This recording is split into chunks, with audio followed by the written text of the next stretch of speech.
Ganong karaming corn nilalagay dyan, ma'am? Nakakailang kilo rin po kami sa isang kaldero po. Anong kakaiba sa sweet corn nyo, ma'am? Sarap po.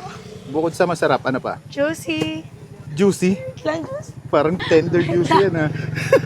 Pwede bang konti lang sa akin? Yan, okay na yan. Dagdagan ko pa Okay po. na yan, okay na yan. Cheese powder po. Cheese powder. Okay na yan, konti lang. Yun. Yan, tama na, okay na yan. Huwag ko na lagyan. And more Tama cheese. na yan, okay na yan, okay na yan. Okay. And condensed po.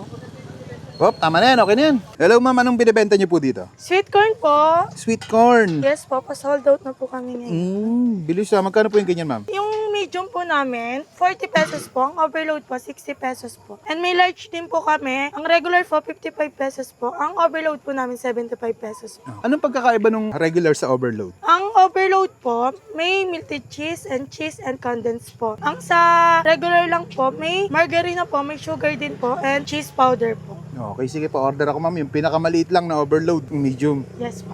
Sige po. Paano po ginagawa yan? Ganong karaming corn nilalagay dyan, ma'am? Nakakailang kilo rin po kami sa isang kaldero po. Pwede bang konti lang sa akin? Nagda-diet ako eh. Sige po. Yan, okay na yan. Okay na po to, sure ka? Dagdagan ko pa Okay po. na yan, okay na yan. Ganyan lang. Tapos, ano po yan? May margarine po tayo. Margarine. Yes po. Saan pa po galing yung ano, ma'am, yung mani nyo? Ay, mani. Ang tawag dyan, ano, mani, mais, Sweet mais. corn po. Hinahango lang po namin po. Kayo din ang nagagadgad. Opo, yung si ate po. Yan, ano po yan, ma'am? Cheese powder po. Cheese powder. Okay na yan, konti lang. Melted cheese. Yes po. Yun. Yan, tama na, okay na yan. Huwag ko na lagyan. And cheese. And cheese.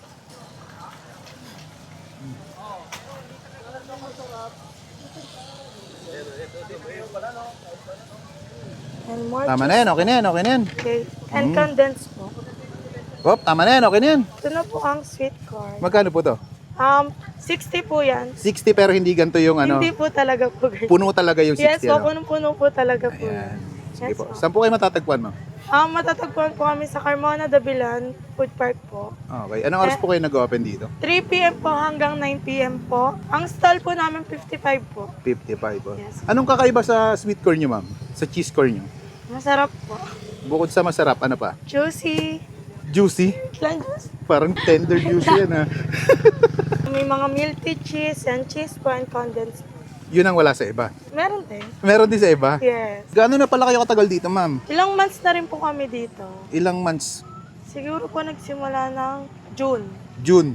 Opo. Hanggang ngayon po open pa po kami. Bakit kayo lang yung nakahiwalay na stall dito? Ayan sila magkakatabi, oh. Yung iba po close po ngayon kasi Lunes po ngayon pahinga po nila. Pero may katabi talaga kayo Yes dito? po, parehas po yan. Okay. Crablets po and coffee po. Kailang sakong mais naman kayo, ma'am, sa isang araw? Dati po isang sako po kami, 2 sako. Ngayon Yung- po, wala na. Ubus na agad. Yung sinalang mo na yun, ilang sako po yun? Siguro isa lang po o kalahati lang. Kalahating sako? Hindi pa po namin nadala yung iba. Pero pag weekend, gaano karami yung nauubos niyo? Nakakadalawang kaldero po kami ganyan kalang. 2 ganyan? Yes po. Sa isang araw po, pero kulang pa po yun eh. Sige, tikman ko muna. Thank you. Sige po, thank you. At ayun mga kabangers, tikman natin yung sweet corn dito sa Dabilan Food Park. Stall number 55. Ayan, 60 pesos, overload na. Pero nagda-diet ako kaya konti lang kinuha ko. Meron siyang 4 na nilalagay. Margarine, sugar, at 2 klase ng cheese. Tikman natin. Ayan, oh. Pag 60 pesos, puno yan ha. Pinabawasan ko lang yung sa akin eh. Kasi pag vlogger daw madami. Ito konti lang. Kain tayo. Malambot yung mais. Sarap ha. Balancing ang tamis, yung alat.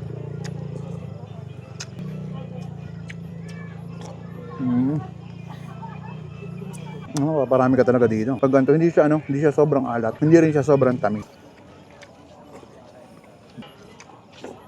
Ayan, bisita nyo na yung cheese corn ni Ashley dito sa Dabilan Food Park. Stall number 55. Ayan, pag nakita nyo yan, ay, may 3 butterfly sa likod. Siya na yun. Paano? Busin ko muna to.